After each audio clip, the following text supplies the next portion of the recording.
या व्हिडिओचे सादरकर्ते आहेत दादासाहेब टिचकुले योग वर्ग पनवेल आणि योगाचार्य डॉक्टर थावकर दादा. स्वामी विवेकानंदांचं चरित्र भाग पहिला. वक्ते आहेत शिरीष लिमये. सर्वप्रथम 3 प्रार्थना म्हणूया आणि नंतर मग सुरुवात करूया. ओम स्थापकाय च धर्मस्य सर्वधर्मस्वरूपिणे अवतार वरिष्ठाय रामकृष्णाय ते नमः.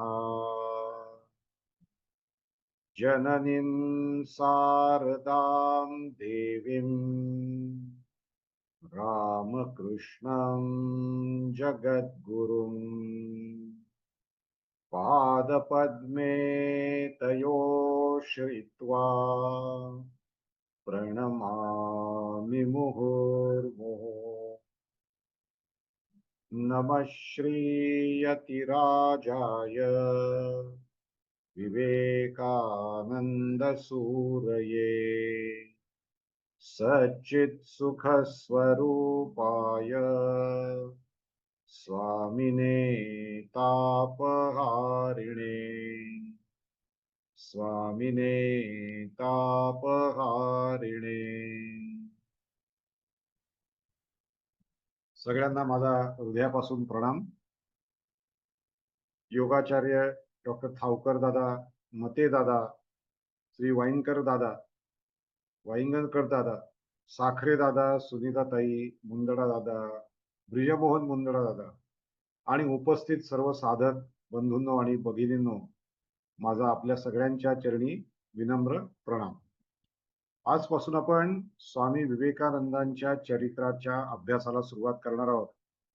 हा अभ्यास आनंददायी ठरो, हा अभ्यास उपयुक्त ठरो अशी भगवंताच्या चरणी मी प्रार्थना करतो.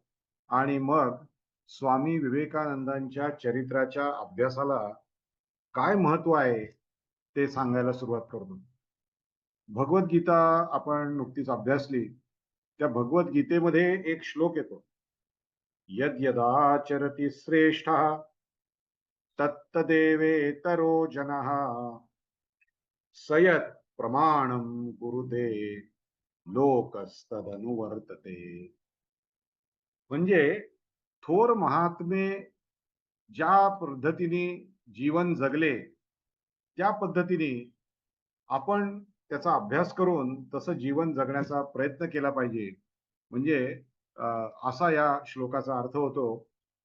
थोर महात्मे, कवी अनिल म्हणतात, याचा अर्थ सांगताना अनिल कवी म्हणतात की महाजनो ये, संस्कृतमध्ये म्हटलंय महाजनो ये न गताः सपंथाः. कवी अनिल म्हणतात, थोर महात्मे होऊन गेले, थोर महात्मे होऊन गेले, चरित्र त्यांचे पहा जरा, आपण त्यांच्या समान व्हावे, हाच सापडे बोध खरा.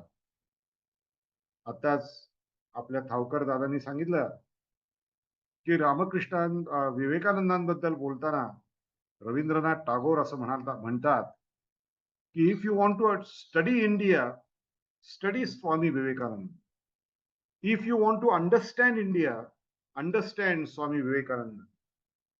स्वामी विवेकानंद म्हणजे घनीभूत भारत आहेत.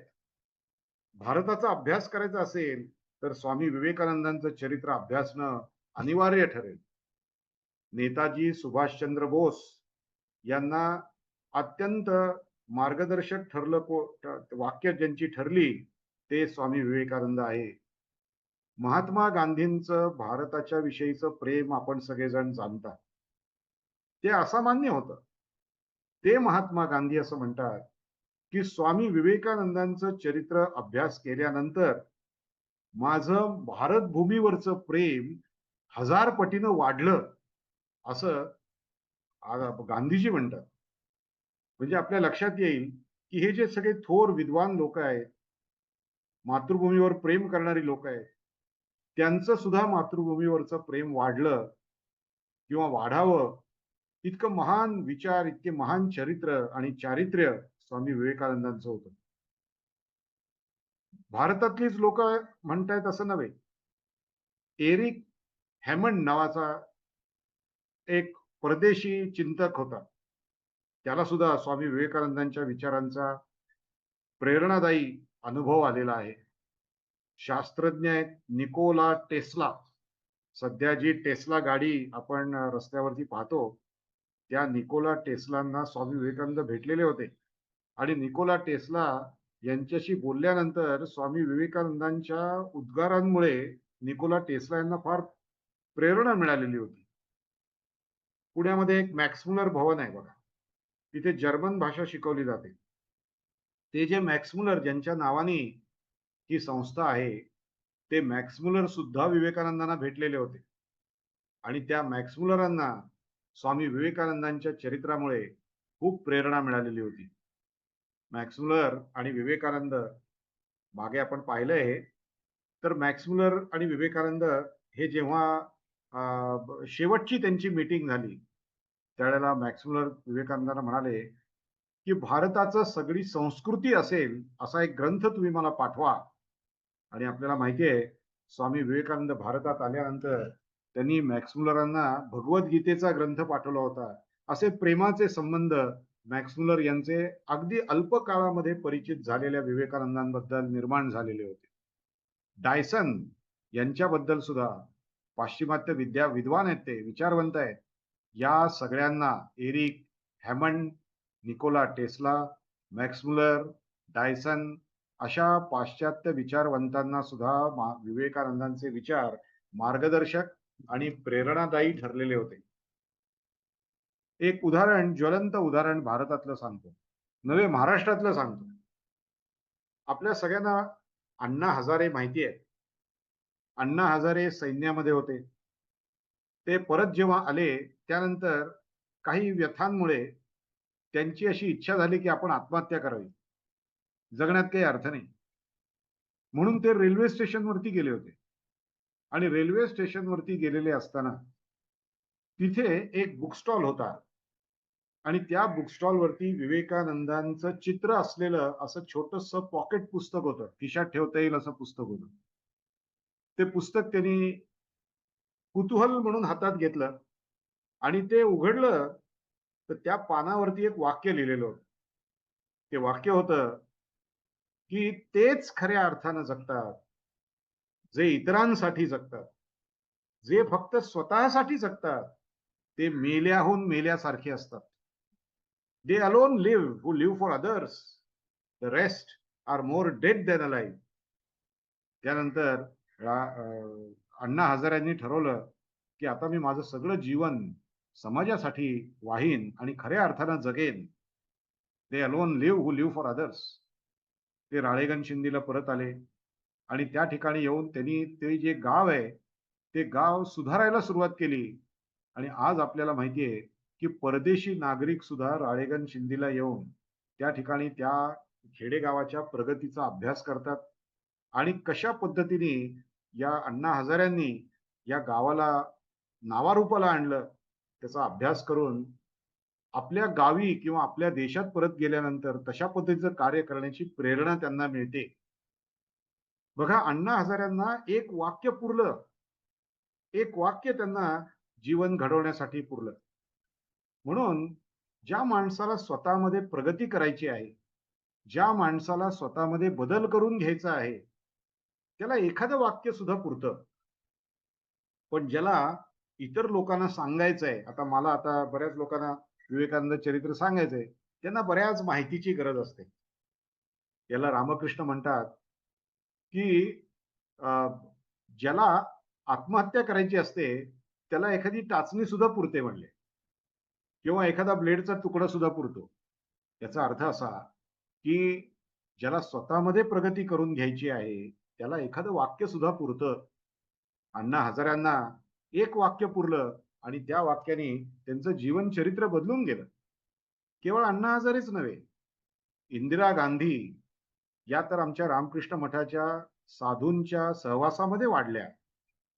इंदिरा गांधी दिल्ली आश्रमामध्ये अनेकदा रंगनाथानंदजी महाराज यांचं प्रवचन ऐकण्यासाठी म्हणून नेहरू सुद्धा त्या ठिकाणी येत असत.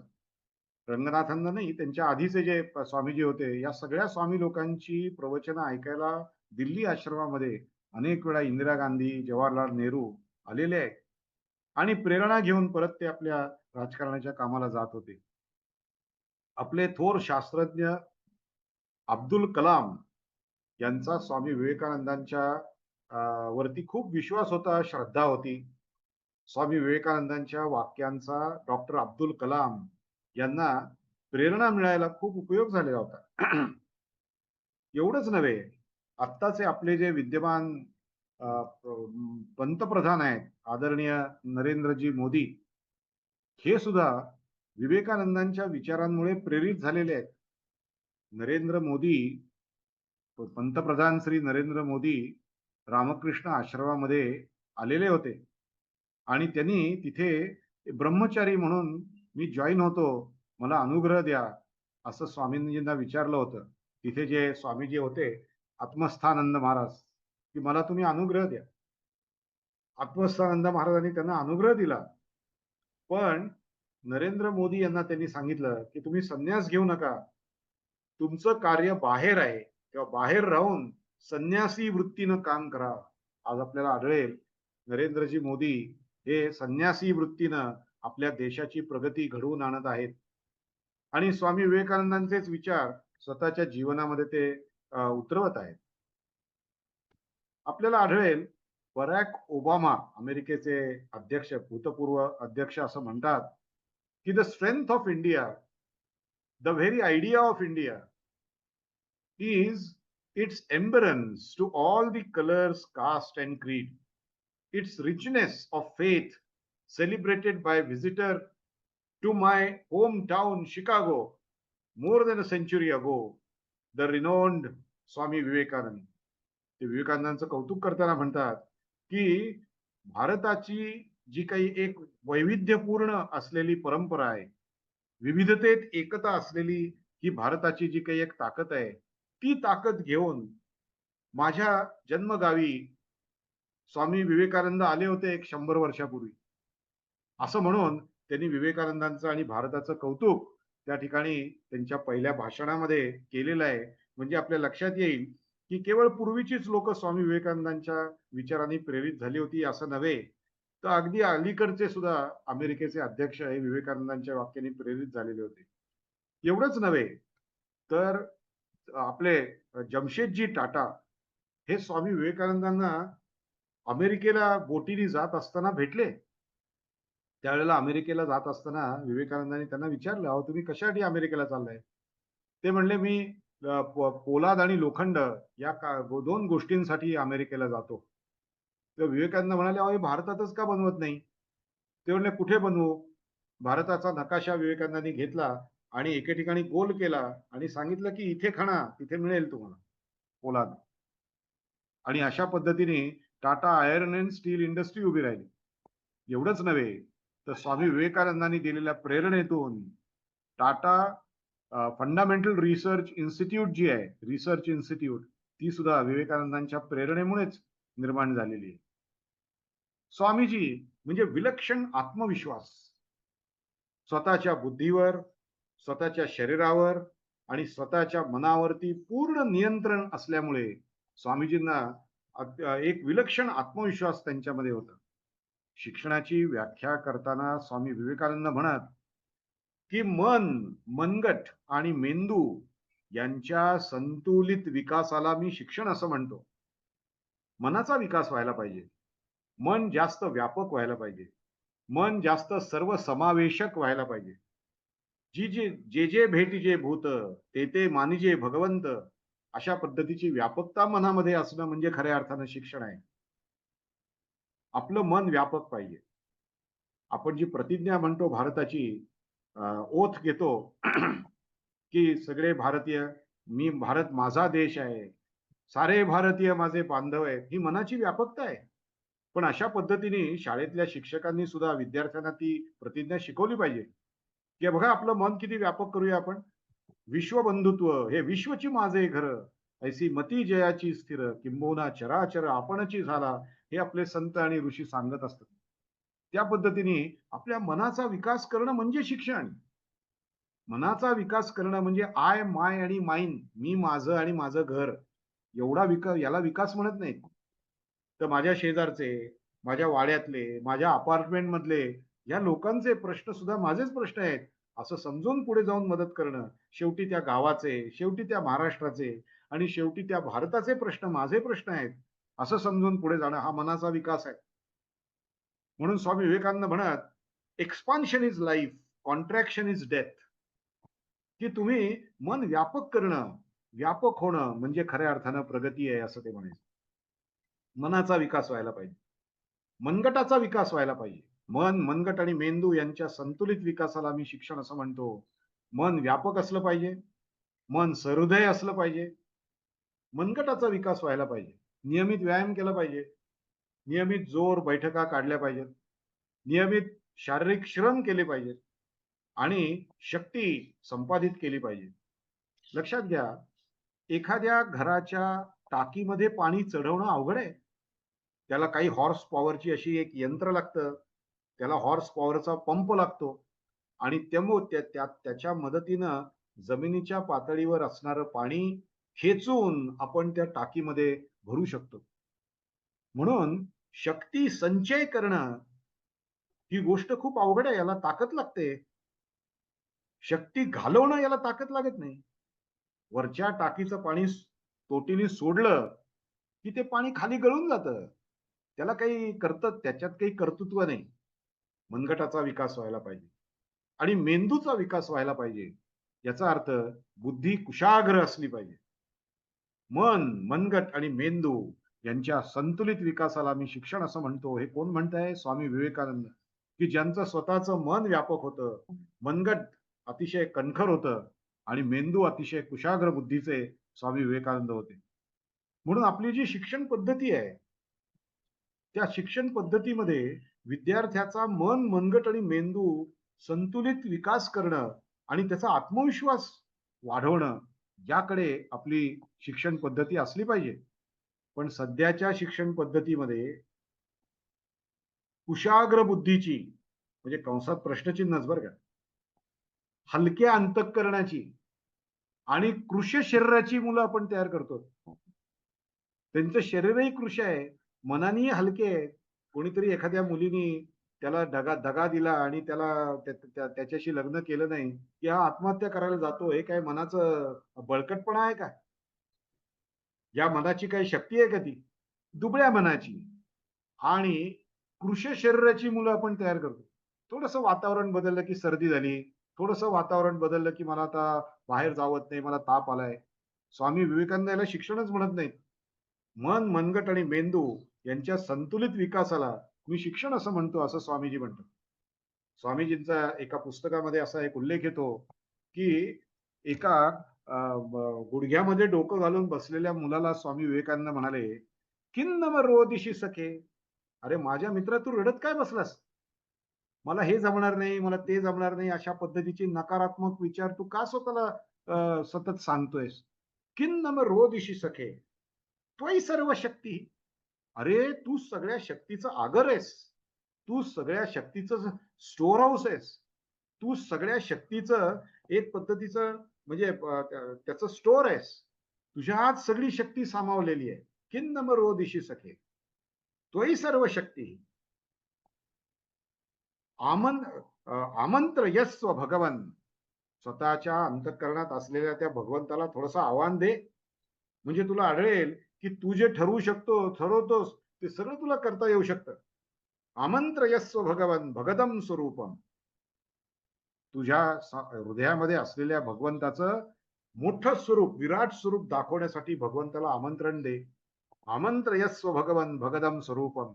मग असं केलंस तर काय होईल? ते सांगताना स्वामी विवेकानंद त्या श्लोकामध्ये असं म्हणतात, की त्रैलोक्यम एतद अखिलम. हे सगळं त्रैलोक्य, त्रैलोक्यम एतद अखिलम तव पाद मूले. सगळं जग तुझ्या पायाशी लोळण घेईल जर तू स्वतःच्या ईश्वरी शक्तीला थोडंसं आवाहन करशील आणि त्याचं भगदम स्वरूपम दाखवायला पुढे आणशील. तर संसारमेत दखिलम तव पाद मुले, पुढे ते म्हणतात आत्मैव हि प्रभवते न जड कदाचित. अरे माझ्या मित्रा, तू असं रडत का बसलास? आत्म्याचा जगावर प्रभाव असतो, जगाचा आत्म्यावर प्रभाव होत नाही. आत्म्याचा जगावर प्रभाव होतो. कुठलीही गोष्ट जगात दोन वेळा निर्माण होते. पहिल्यांदा ती मनात निर्माण होते आणि नंतर ती सत्य स्वरूपामध्ये आपल्याला दिसू लागते. एखादी इमारत आर्किटेक्ट बांधतो किंवा एक कन्स्ट्रक्शन वाला इमारत बांधतो, पण त्याचा डिझाईन आर्किटेक्ट प्रथम मनात इमॅजिन करतो. त्याच्या खोल्या कशा असतील, गॅलरी कशी असेल, त्याचा सज्जा कसा असेल, त्याचा दरवाजा कुठे असेल, अशा पद्धतीने तो मनात आधी इमॅजिन करतो आणि मग त्या कागदावरती उतरवतो. याचा अर्थ मन पॉवरफुल आहे. मन हे दगड विटा आणि माती कुठे ठेवायची ते सांगू शकतं. म्हणून ते म्हणतात आमंत्र यस्व भगवन भगदम स्वरूपम संसार मेत दखिलम तवपाद मूले आत्मैवही प्रभवते न जड कदाचित. आत्म्याचा जड गोष्टींवरती प्रभाव असतो, जडाचा आत्म्यावरती प्रभाव नसतो. स्वामी विवेकानंदांना भगवद्गीतेतला एक श्लोक फार आवडायचा आणि विशेषतः युवकांना आणि खचलेल्या मनाच्या लोकांना स्वामी विवेकानंद हे हा श्लोक सांगायचे. ते म्हणायचे की क्लैब्यम मास्मगमपार्थ नैतत्वई उपपद्यते क्षुद्रम हृदय दौर्बल्यम त्यक्तोत्तिष्ठ पर्यंत. अरे तू असं बसलास काय? तो अर्जुन म्हणाला ना रणांगणामध्ये गेल्यावर. पहिल्यांदा काय म्हणत होता की सेनयोर उभयोर मध्ये रथम स्थापयमेच्युत यावदेतान निरीक्षेहम योद्धु कामान वस्थितान कैर्मया सह योद्धव्यम अस्मिन रणसमुद्यमे योत्स्यमाना नवेक्षेहम ये तेत्र समागता. अरे माझ्याशी लढायला कोण आलंय बघतो जरा, असं म्हणून पुढे गेलेला अर्जुन मोहामुळे, विफलतेमुळे आणि मनामध्ये चुकीच्या केलेल्या विचारांमुळे, आत्मघातकी प्रवृत्तीच्या विचारांमुळे असा विचार करायला लागला की अरे हे माझे आजोबा आहेत, अरे हे माझे पितामह आहेत, अरे हा माझा भाऊ आहे, अरे हे माझे मित्र आहेत, यांना मी कसं मारू? असं म्हणून तो गर्भगळीत होऊन बसला. विसृज्य सचरंचापम शोक संविग्ध मानसा. असं असताना कृष्णाने अर्जुनाला पहिल्यांदा शब्द वापरला क्लैब्य. अरे तू असा नपुसकासारखा बसलायस काय? तो श्लोक विवेकानंदांना फार आवडायचा. आणि ते मनाने खचलेल्या, मनाने दबलेल्या, मला हे जमणार नाही, ते जमणार नाही, माझ्यावर एवढे तणाव आहेत, माझ्यावर एवढे टेन्शन आहेत, आता मी काय करू? अरे काय करू, काय करू? क्लैब्यम पार्थ नाही तत्वई उपपद्य. तुला शोभत नाहीये, तुझ्यात हृदयात, तुझ्या हृदयामध्ये भगवंताचा वास आहे. तू उठ, उभा राहा आणि कामाला लाग. आपण रोज म्हणतो सकाळी उठल्यानंतर कराग्रे वसते लक्ष्मी करमध्ये सरस्वती करमूले तू गोविंदम प्रभाते करदर्शनम. हा आत्मविश्वासाचा श्लोक आहे. स्वामी विवेकानंद म्हणजे घनीभूत आत्मविश्वास. आत्मविश्वासाला एकदा असं वाटलं की आपण शरीर धारण करावं आणि आत्मविश्वास विवेकानंदांच्या रूपानं आपल्याला समोर दिसले. आपण फोटोत त्यांना पाहतो, तो आत्मविश्वास. हा आत्मविश्वास, हा आत्मविश्वासाचा श्लोक आहे. कराग्रे वसते लक्ष्मी. या माझ्या कराच्या आग्रांवरती लक्ष्मी वसते. म्हणजे याचा अर्थ काय? आज मी किती धन मिळवावं माझ्या हातात आहे. कराग्रे वसते लक्ष्मी करमध्ये सरस्वती. अभ्यास किती करावा माझ्या हातात आहे. देवानी मला 24 तास दिलेत. या 24 तासांमध्ये देवानी कोणालाही गरीब ठेवलेलं नाही, कोणालाही गरीब ठेवलेलं नाही. सगळ्यांना 24 तास उपलब्ध आहेत. तेव्हा कराग्रे वसते लक्ष्मी करमध्ये सरस्वती. हे 24 तास मी कसे वापरू? माझ्या अभ्यासाला मी कसे वापरू? खेळाला कसे वापरू? मला बौद्धिक विकास व्हावा यासाठी कसे वापरू? हे तू ठरवायचंय सरे. करमध्ये सरस्वती करमुले तू गोविंदम. भगवंताची भक्ती किती करायची, भगवंताचं भजन किती करायचं, भगवंताची पूजा करायची, भगवंताला किती आळवायचं, भगवंताचं नामस्मरण किती करायचं, माझ्या हातात आहे. हा आत्मविश्वासाचा श्लोक आहे. प्रभाते करदर्शनम. अशा या मला आत्मविश्वास देणाऱ्या या श्लोक माझ्या हाताला मी वंदन करतो. किती धन मिळवावं माझ्या हातात आहे, किती ज्ञान प्राप्त करावं माझ्या हातात आहे, किती भगवंताची भक्ती करावी माझ्या हातात आहे. मी जसं करीन त्या पद्धतीने ती भक्ती होईल. अशा पद्धतीने कराग्रे वसते लक्ष्मी. एक हिंदी शायर असं म्हणतो, खुदी को कर बुलंद इतना प्यारे खुदी को कर बुलंद इतना प्यारे कि हर तकदीर बनाने से पहले खुदा बंदे से पूछे बता तेरी रजा क्या है. खुदी को कर बुलंद इतना प्यारे. तुम्ही स्वतःलाच इतकं बलवान करा, इतकं शक्तिशाली करा, तुमचं मन मनगट आणि मेंदू इतका शक्तिशाली असू दे. खुदी को कर बुलंद इतना प्यारे कि हर तकदीर बनाने से पहले, की तुझं भविष्य ठरवण्याच्या आधी, हर तकदीर बनाने से पहले खुदा बंदे से पूछे. देव येऊन तुला विचारेल, बोल तुला काय व्हायचंय. तुला जे व्हायचंय ते मी तुला करून देतो, ते तुझ्या नशिबात लिहितो. मी नाही करून देत, तूच करशील ते, कारण तुला आत्मविश्वास आहे. पण मी ते तुझ्या नशिबात लिहितो. खुदा बंदे से पूछे बता तेरी रजा क्या है, तुझी इच्छा काय सांग, ती मी तुझ्या नशिबात लिहून देतो. असा आत्मविश्वास असला पाहिजे. म्हणून ज्योतिष सांगणाऱ्यांच्याकडे जाऊ नका. ज्योतिष सांगणारा सांगेल पुढे काय घडेल, ते असं घडेल आणि ते तसं घडेल, मग तुम्ही हे करा आणि ते करा, ही शांती करा वगैरे. भविष्य सांगणाऱ्यांच्याकडे जाऊ नका, भविष्य घडवणाऱ्यांच्याकडे जा. आपले रामकृष्ण थावकर दादा हे भविष्य घडवणारे आहेत. आत्ता तुम्ही योगासन केली, आत्ता आपण योगासनं केली, आपलं भविष्य चांगलं होईल. आत्ता विवेकानंदांचं चरित्र ऐकलं, आत्ता भगवद्गीता ऐकली, तर मनाला एक प्रकारचं सामर्थ्य प्राप्त होईल. म्हणून भविष्य सांगणाऱ्यांच्याकडे जाऊ नका, भविष्य घडवणाऱ्यांच्याकडे जा. म्हणून स्वामी विवेकानंदांना मगाशी म्हटलं तसं तो श्लोक आवडायचा. उद्धरेद आत्मात्मानम न आत्मानम अवसादये आत्मैव आत्मैव आत्मैव आत्मनो बंधू आत्मैव रिपुरात्मना. उद्धरावा स्वये आत्मा खचू देऊ नये कधी, आत्माची आपुला बंधू आत्माची रिपू आपुला.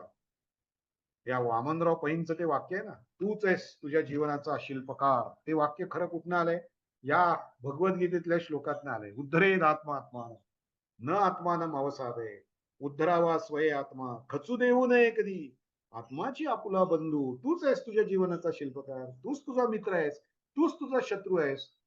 तूच ठरवतोस की मी आता पहाटे उठेन आणि उठत नाहीस, तूच तुझा शत्रू आहेस. पहाटे उठेन ठरवलं आणि त्याप्रमाणे केलं, तू तुझा मित्र आहेस. तू जर ठरवलंस की आता विवेकानंदांचं चरित्र ऐकण्याची ही सगळी लेक्चर्स मी व्यवस्थितपणे ऐकेन, त्यातून प्रेरणा घेईन आणि विवेकानंदांचं चरित्र अनेक लोकांनी लिहिलेलं जे आहे ते रामकृष्ण मठात पब्लिश होतं, त्या चरित्र मी वाचायला सुरुवात करेन, तूच तुझा मित्र आहेस. पण तू जर असं ठरवलंस की काय नाही आता जेव्हा जमेल तेव्हा मी ऐकीन, जमलं तर करेन, किंबहुना करेन, जमलं नाही तर करणार नाही, तू तुझा शत्रू आहेस. तुझ्यात सगळी शक्ती सामावलेली असून सुद्धा तू असं करतोस. समर्थ रामदास स्वामी सुद्धा म्हणतात ना, उत्तम गुण अभ्यासिता येती अवगुण सोडिता जाती, कुविद्या सांडून सिकती शहाणे विद्या श्रीराम. उत्तम गुण अभ्यासिता येती, आपल्यामध्ये उत्तम गुणांचा विकास आपण करू शकतो, ही ताकद युवकांमध्ये तयार होते. ही स्वामी विवेकानंदांच्या, समर्थ रामदास स्वामींच्या उक्तींमधनं तयार होते. शिक्षक विद्यार्थ्याला काय देऊ शकतो, शिक्षक विद्यार्थ्याला प्रेरणा देऊ शकतो, शिक्षक विद्यार्थ्याला मोटिवेट करू शकतो. ती विवा शिरवाडकरांची कविता आहे ना, सर तुम्ही नुसतं खांद्यावर हात ठेवा पाठीवर आणि मला म्हणा लढ आणि मी लढीन म्हणले. जीवनाच्या संघर्षाला मी तोंड देईन. ती कविता फार सुंदर आहे, आपण ती जरूर ऐका. आणि आपल्याला ती शाळेमध्ये पण वाचली असेल आपण, आणि ज्यांना ती ऐकायची इच्छा असेल त्यांनी, गुलजार यांनी या कवितेचं हिंदी रूपांतरण करून ती युट्यूब वरती म्हटलेली आहे, ती आपण आवर्जून ऐका. त्यामध्ये त्या कवितेत तो कवी असं म्हणतो, विवा शिरवाडकर म्हणतात की कोणीतरी एक मुलगा माझ्याकडे आला, त्याचे केस वतारलेले होते, कपडे चिखलानी माखलेले होते. तो आला आणि मला म्हणाला की सर आज माझ्या घरात गंगा मैया येऊन गेली, माझ्या घरामध्ये गंगा येऊन गेली आणि एखादी माहेरवाशिणी यावी ना तशी सगळ्या घरामध्ये बागडली. म्हणजे लक्षात आलं का काय ते, माझं घर पुरात वाहून गेलं. हे कवीने किती छान पद्धतीने समजून सांगितलेलं आहे. गंगा मैया माझ्या घरात आली आणि माहेरी आलेली माहेरवाशीण ज्याप्रमाणे मनसोक्त त्या घरामध्ये बागडते तशी माझ्या घरात बागडून गेली आणि जाताना होतं नव्हतं ते घरातलं सगळं घेऊन गेले. त्याचा अर्थ काय झाला, माझं घर पुरात पूर्ण वाहून गेलं, कपडे भांडी सगळ्या वस्तू या पुरामध्ये वाहून गेले. माहेरवाशीण जशी बाहेरून सासरी जाताना सगळ्या गोष्टी घेऊन जाते, तशी गंगा मैया माझ्या घरातून सगळ्या वस्तू घेऊन गेली आणि ती फक्त जाताना घरामध्ये दोनच गोष्टी सोडल्या म्हणे तिने. काय सोडल्या वस्तू? की मी आणि माझी पत्नी आम्ही दोघंच राहिलोय आता. आणि गंगा मैयानी आणखीन काय सोडलं? गंगा मैयानी आमच्या नयनामध्ये, आमच्या डोळ्यांमध्ये दोन अश्रूंची थेंब मात्र ती सोडून गेली म्हणे. सरांना वाटलं की याला पैसे पाहिजेत. सरांनी खिशात हात घातला. त्यावेळेला तो मुलगा म्हणाला की सर, पैसे नकोत, पैसे नको. तुम्ही फक्त माझ्या पाठीवर हात ठेवा आणि म्हणा, लढ. मी आत्ताच हा सगळा माती आणि सगळा कचरा माझ्या घरातला काढून आलेलो आहे आणि आता भिंत बांधणार आहे. फक्त तुमच्याकडनं मला शब्द पाहिजे, लढ. शिक्षकाचा एखादा शब्द सुद्धा विद्यार्थ्याला किती प्रेरणा देऊन जातो, जीवनात उभं राहण्याची एक क्षमता प्राप्त करून देतो, ते आपल्याला या विवा शिरवाडकरांच्या लढ या कवितामध्ये पाहायला मिळते. तसं स्वामी विवेकानंदांचं एखादं वाक्य माणसाला उभारी घ्यायला उपयुक्त ठरतं. स्वामी विवेकानंद म्हणतात की take whole responsibility on your shoulders. माझ्या जीवनाची सगळी जबाबदारी मी स्वतः माझ्या खांद्यावर घेतली पाहिजे. हे काय, याच कर्माने केलं, ते ग्रह पॉवरफुल होते, हा ग्रह पॉवरफुल नव्हता, म्हणून माझं असं झालं, आता मी काय करू? नाही, take whole responsibility on your shoulders and understand that you are the creator of your own destiny. सगळी जबाबदारी तुम्ही तुमच्या खांद्यावर घ्या आणि तुमच्या भविष्याचे तुम्ही स्वतः निर्माते आहात, हे लक्षात ठेवा. असं स्वामी विवेकानंद युवकांना प्रेरणा देताना सांगतात. कुठला तरी एक ग्रह आणि तारे याचा परिणाम नव्हे, तुझ्या कर्मांचा परिणाम तुला भोगावा लागतोय. तुझी कर्म सुधार. Take whole responsibility on your shoulders. उद्धरेद आत्मात्मानम न आत्मानम अवसादे. Take a whole responsibility on your shoulders and understand that you are the creator of your own destiny. Arise, awake, and stop not till the goal is reached. तुझं जोपर्यंत ध्येय साध्य होत नाही तोपर्यंत उठा, जागे व्हा. उत्तिष्ठत जाग्रत प्राप्य वरांनी बोधत. उठा, जागे व्हा आणि तुमचं ध्येय प्राप्त झाल्याशिवाय थांबू नका. काय प्रेरणादायी वाक्य आहे विवेकानंदांचं हे. म्हणून जो माणूस खचलेला आहे, जो माणूस जीवनामध्ये उद्ध्वस्त झालाय असं वगैरे म्हणतो, त्या माणसाने जर हे वाक्य ऐकलं, एका फॉल रिस्पॉन्स, हा मी जबाबदार आहे असं म्हणून पुढे जा आणि तू तुझं जीवन चरित्र, पुढचं सगळं जीवन बदलून दाखव. काय पॉवरफुल वाक्य विवेकानंदांचं आहे. आत्मविश्वासाबद्दल बोलताना विवेकानंद काय म्हणतात माहितीये? मी मगाशी सांगितलं, स्वामी विवेकानंद म्हणजे घनीभूत आत्मविश्वास. स्वामी विवेकानंद म्हणतात की माझा जुना धर्म असं सांगतो, आपला जो जुना धर्म आहे तो असंच सांगतो ना, की ज्याचा 33 कोटी देवांवर विश्वास नाही तो नास्तिक. ज्या माणसाचा 33 कोटी देव आहेत आपले, त्या 33 कोटी देवांवर ज्याचा विश्वास नाही तो नास्तिक आहे असं आपण म्हणतो. असं आपण आपला जुना धर्म सांगतो. पण माझा नवीन धर्म असं सांगतो, विवेकानंद म्हणतात, माझा नवीन धर्म असं सांगतो की ज्याचा स्वतःवर विश्वास नाही तो नास्तिक. पुढे विवेकानंद म्हणतात, तुमचा 33 कोटी देवांवर विश्वास असेल आणि तुमचा स्वतःवर विश्वास नसेल तर तुम्ही नास्तिक आहात, असं स्वामी विवेकानंद म्हणतात. ते इंग्लिश मध्ये म्हणतात, my old religion said that he is an atheist. Atheist म्हणजे नास्तिक. He is an atheist who doesn't believe in 33 crores of gods. But my new religion says that he is an atheist who doesn't believe in himself. If you believe in 33 crores of gods and if you don't believe on yourself, then you are an atheist, I say. असं स्वामी विवेकानंद म्हणतात. तुमचा 33 कोटी देवांवर विश्वास असेल आणि स्वतःवर विश्वास नसेल तर तुम्ही नास्तिक आहात, असं ते म्हणतात. तुझा नास्तिकत्व किंवा आस्तिकत्व कशावर अवलंबून आहे? आत्मविश्वास आहे का आत्मविश्वास नाही? आत्मविश्वास नाही, नास्तिक आहेस. आत्मविश्वास आहे, आस्तिक आहे. आपण आता थोडं पुढे जाऊया. थोडक्यात सांगायचं तर स्वामी विवेकानंद म्हणजे घनीभूत आत्मविश्वास. किंबहुना तुम्हाला हे लेक्चर ऐकल्यानंतर कोणी विचारलं की अरे ते विवेकानंदांचं चरित्र तू ऐकतोयस तर, किंवा तुम्ही ऐकत आहात तर विवेकानंदांचं चरित्र तुम्हाला एका शब्दात सांगता येईल का? एका शब्दात? तर त्यांना सांगा, हो, विवेकानंदांचं चरित्र मी तुम्हाला एका शब्दात सांगतो. तो शब्द कुठला? आत्मविश्वास. आत्मविश्वास. अच्छा, 2 शब्दात सांगू? घनीभूत आत्मविश्वास. स्वामी विवेकानंद म्हणजे घनीभूत आत्मविश्वास. स्वामी विवेकानंद शिक्षणाची व्याख्या करताना अजून एके ठिकाणी असं म्हणतात, let not enter a single negative thought in the mind of your pupils and that is education I say. आपल्या विद्यार्थ्यांच्या मनामध्ये एकही नकारात्मक विचार न शिरू देणं म्हणजे एज्युकेशन आहे, म्हणजे शिक्षण आहे, असं स्वामी विवेकानंद म्हणतात. एकही नकारात्मक विचार नाही, मला जमेल, मला मी करेन, माझ्याच्यानं होईल, मी हे निश्चित करेन, मी अचीव्ह करू शकतो, मला हे जमेल, असा सकारात्मक विचार करणं म्हणजे शिक्षण आहे, असं ते म्हणतात. स्वामी विवेकानंदांच्या पुढे जाऊया. स्वामी विवेकानंदांच्या अवताराचं प्रयोजन काय होतं? कशासाठी स्वामी विवेकानंदांचा अवतार झाला? त्यांना काय साधायचं होतं आपल्या अवतारामध्ये? तर आपल्याला थोडस हिस्ट्री बघावी लागेल, इतिहास बघावा लागेल. 1857चं युद्ध झालं.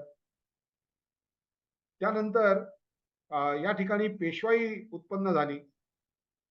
पण ब्रिटिश सत्ता जेव्हा दृढमूल झाली 1857चं युद्ध झाल्यानंतर, त्यावेळेला त्यांनी पेशवाई बरखास्त केली, पेशवाई बुडाली आणि ब्रिटिश सत्ता ही दृढमूल झाली. पूर्वीच्या काळी आता ब्रिटिश सत्ता दृढमूल झाल्यानंतर ब्रिटिशांनी आपल्या देशाकडे एका वेगळ्या दृष्टिकोनातून पाहायला सुरुवात केली, की भारत हा एक देश आहे. तर या देशा म्हणजे या देशाचा फेस काय आहे, चेहरा काय या भारताच्या देशाचा. एक लक्षात घ्या, आपल्या सगळ्या ऋषीमुनींनी खूप कार्य केलं. आपल्या सगळ्या ऋषीमुनींनी देश हा शब्द वापरला, जग हा शब्द वापरला, विश्व हा शब्द वापरला. पण आपल्या सगळ्या ऋषीमुनी आणि संतांनी वापरलेला विश्व आणि जग हा शब्द केवळ भारतापुरता मर्यादित नव्हता. विश्व म्हणजे आम्ही सगळ्या जगाचा विचार केलेला होता. पण हे ब्रिटिशर्स भारतात आल्यानंतर भारताचा जगाच्या एका ग्लोबवरती, जगाच्या नकाशावरती भारताचा चेहरा काय, भारताचा रोल काय, हे सांगण्याची गरज निर्माण झाली होती. What is India? What is the thing that we can take from India? What is India and what India can give to the entire world? भारताला जगाला देण्यासारखं काय आहे, हे सांगण्याची गरज निर्माण झालेली होती. कारण ब्रिटिशांच्या दृष्टिकोनातनं सगळं जग हे विश्व आमचंच आहे असं जरी ते सैनिकांच्या शक्तीने दाखवत असले, तरी मनाच्या पातळीवर तसं नव्हतं. हे आम्ही, हे तुम्ही, हा विचार होता. पण आपल्या संतांनी विश्व आणि जग या दोन शब्दांना एक वेगळं परिमाण प्राप्त करून दिलेलं होतं. विश्व म्हणजे सगळं जग, विश्व म्हणजे सगळा भारत, केवळ भारतच नव्हे, सगळं विश्व, सगळा नकाशा असलेला, सगळा जगाचा नकाशा.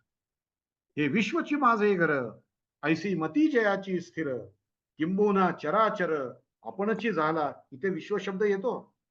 हे विश्वची माझे घर. ज्ञानेश्वर माऊली विश्व शब्द हा केवळ भारतासाठी वापरत नाहीत. विश्व म्हणजे यच्च यावत विश्व किंवा जग हा सुद्धा शब्द आपण वापरला.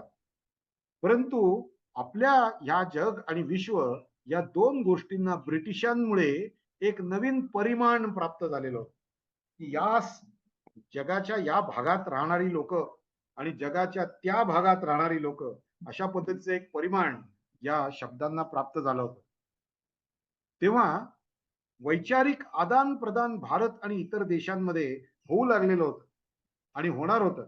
आणि त्यामुळे शिवकाळामध्ये छत्रपती शिवाजी महाराजांच्या काळात भारताला भेट देणारे ब्रिटिशर्स, हे केवळ भेट देणारे, हे केवळ आपली वखार चालवणारे, आपला माल विकायला आलेले व्यापारी असे आता राहिलेले नव्हते. छत्रपतींच्या काळामध्ये जे ब्रिटिशर झालेले होते तसे ते राहिलेले नव्हते. ते छुप्या मार्गानं, की आम्ही तुमचं राज्य सांभाळतो, आम्ही तुम्हाला सैन्य देतो, तुम्हाला काम करायची गरजच काय, देशाचे प्रश्न वगैरे आम्ही बघतो, तुम्ही नुसती मजा करा. आपले सगळे राजे, आपले सगळे त्यांचे मांडलिक होऊन जगत होते.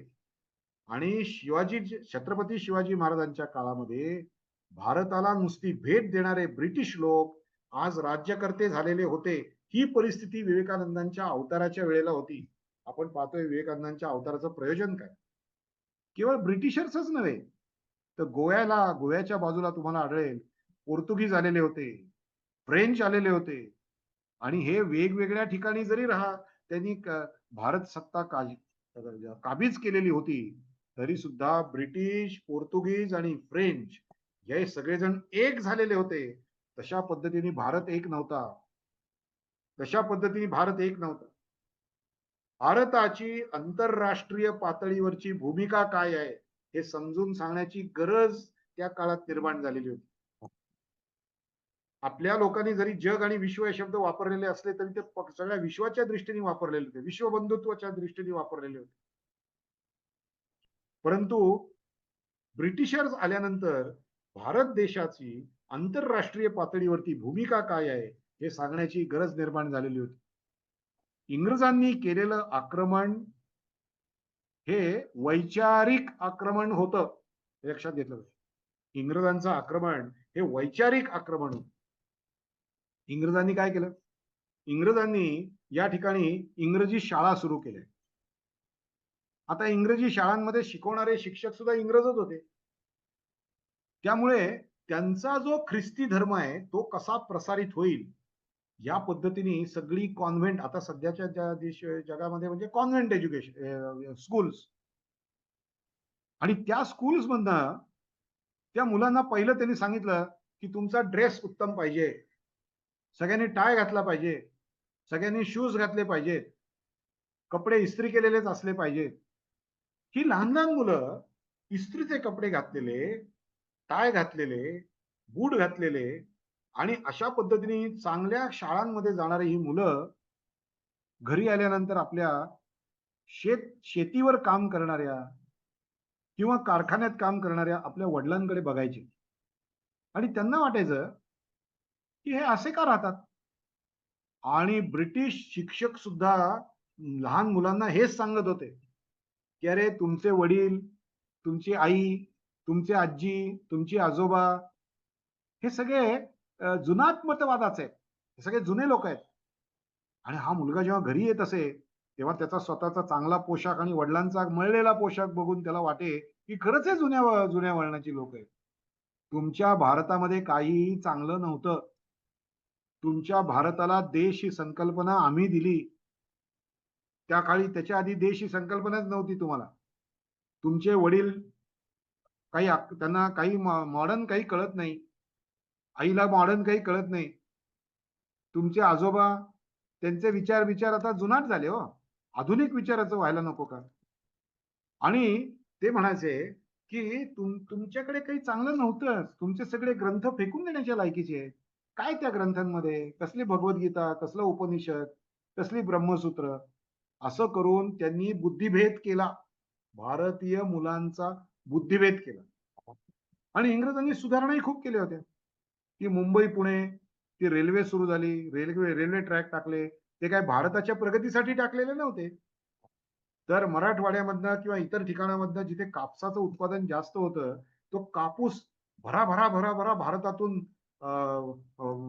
मुंबईला घेऊन जायचा आणि मुंबईहून तो जहाजामध्ये घालून ब्रिटनमध्ये न्यायचा, कपडे तयार करायचे आणि तयार केलेले कपडे इकडे विकायचे, कच्चा माल घेऊन जायचा आणि पक्का माल विकायचा. यासाठी म्हणून त्या रेल्वे लाईन तयार केल्या होत्या, तुमच्या विकासासाठी नव्हत्या त्या. परंतु या लहान मुलांना वाटायला लागलं, भारतीयांना वाटायला लागलं की अरे लोक किती विकास करतायत, यांच्याकडे शास्त्र कसं प्रगत आहे. हा आमचा देश काही नव्हताच, आमच्याकडे सगळंच टाकून देण्याच्या लायकीच आहे, हे गीता उपनिषद वगैरे सगळं फेकून देण्याच्या लायकीच, असं त्या मुलांना वाटायला लागलं. आणि एक बौद्धिक आक्रमण इंग्रजांनी आपल्यावर केलं. एक व्हिक्टोरिया राणीने सांगितलेला एक विचार, या इथले जे व्हॉइसरॉय होते त्या व्हिक्टोरिया राणीने व्हॉइसरॉयला काय सूचना दिली होती ते सांगतो आणि आजचं लेक्चर थांबवतो, म्हणजे आपल्याला कळेल की काय पातळीवरती बुद्धिभेद या इंग्रजांनी भारतातला केलेला आहे. आणि अशा काळात स्वामी विवेकानंदांचा अवतार झालेला आहे, रामकृष्णांचा अवतार झालेला आहे. रामकृष्ण अवतार आहेत, परंतु त्या अवताराच्या आपल्या प्रत्येक अवताराच्या हातात शस्त्र आहे. रामकृष्णांच्या हातात शस्त्र नाही आहे, कारण त्यावेळचं आक्रमण, ब्रिटिशांचं आक्रमण हे शस्त्रांनी उद्ध्वस्त करण्याचं नव्हतं, बौद्धिक पातळीने आणि विचारांच्या पातळीचं युद्ध होतं. म्हणून रामकृष्णांच्या हातात शस्त्र नाही. मला मुद्दा हा सांगायचा आहे, काय पातळीवरती या लोकांनी ब्रिटिशांनी भारताचा बुद्धिभेद केला होता हे जास्त प्रकर्षानं कळावं म्हणून व्हिक्टोरिया राणीनं तत्कालीन व्हॉइसरॉयला दिलेली सूचना सांगतो. व्हिक्टोरिया राणीनं तत्कालीन व्हॉइसरॉयला सांगितलं होतं की जर या देशामध्ये आपल्याला हिंदू धर्माचा प्रचार नष्ट करून आपल्या ख्रिश्चन धर्माचा प्रचार करायचा असेल, आणि त्या मॅक्युलेची 16 पद्धती वगैरे याच्याबद्दल पुढच्या लेक्चरमध्ये बघू आपण. जर या भारतामध्ये ख्रिस्ती विचारांचा प्रचार करायचा असेल तर मुसलमान लोकांनी केलेला आक्रस्थाळेपणा तुम्ही करू नका. मुसलमान लोकांनी जशी देवळं फोडली, हिंदूंची धर्मस्थानं उद्ध्वस्त केली, मूर्ती फोडल्या, किंवा त्यांचे जे काही उत्सव आहेत ते उत्सव बंद पाडले. औरंगजेबाने तेच केलं ना, सगळे उत्सव बंद पाडले. उत्सव बंद पाडल्यानंतर लोक एक होईनाशे राहिले, ते विभागले गेले आणि सत्ता काबीज करणं सोपं गेलं. तेव्हा यांचे उद्ध्वस्त असं काही करू नका म्हणजे. तुम्ही फक्त एकच गोष्ट करा. काय करा? हिंदू स्त्रियांना शिक्षण द्या आणि त्यांना नोकऱ्यांसाठी घराबाहेर काढा. कारण हिंदू धर्म टिकून आहे तो या स्त्रियांनी आणि त्यांच्या भक्तिभावांमुळे टिकून आहे. आणि म्हणून तुम्ही मुसलमानांनी केलेला आक्रस्थाळेपणा करू नका, सण बंद करू नका, मंदिरं बंद करू नका. फक्त स्त्रियांना शिक्षण देऊन नोकऱ्या करण्यासाठी, पैसे मिळवण्यासाठी बाहेर काढा, की यांचा धर्म संपला म्हणून समजा. आणि मग लहान मुलांवरती हिंदू धर्माचा संस्कारच झालेला नसेल, त्यांना आपल्याला आपले विचार सांगणं सोपं होऊन आपला धर्माचा प्रचार होईल. आज आपण पाहतोय सगळ्या घरांमध्ये नव्हे, ज्या घराची गरज आहे म्हणून स्त्री नोकरी करते त्या घरामध्ये ती लक्ष ठेवून आहे. परंतु अनेक स्त्रिया असं आढळेल आपल्याला, इंग्रजी शिक्षण घेतल्यानंतर त्यांची बुद्धी फिरली आणि आपल्या संस्कृतीतले जे सण आहेत किंवा आपल्या संस्कृतीतल्या ज्या गोष्टी घरात व्हायला पाहिजेत, नागपंचमी आहे किंवा होळी आहे किंवा रथसप्तमी आहे किंवा बैलपोळा आहे, हे सण आता झाले आहेत का कधी झाले हे समजणारच नाही मुलांना. अशा पद्धतीची घराची रचना तयार झाली की नाही सांगा. आणि म्हणून हे जे वैचारिक आक्रमण त्यांनी केलेलं होतं, हे वैचारिक आक्रमण विचारांनीच परतून लावण्यासाठी स्वामी विवेकानंदांचा अवतार झालेला आहे. एवढं सांगून आज थांबतो. उरलेला विचार आपण पुढच्या लेक्चरमध्ये पाहू. आपण शांत चित्ताने ऐकून घेतलं याबद्दल आपल्या सगळ्यांच्या हृदयस्थ परमेश्वराला प्रणाम करतो आणि माझी ही वाकसेवा आपल्या हृदयस्थ परमेश्वराच्या चरणी अर्पण करून माझ्या वाणीला विराम देतो. शांती मंत्र म्हणून ओम शांती शांती शांती. हरि ओम तत्सत. श्रीरामकृष्णार्पणमस्तु. धन्यवाद.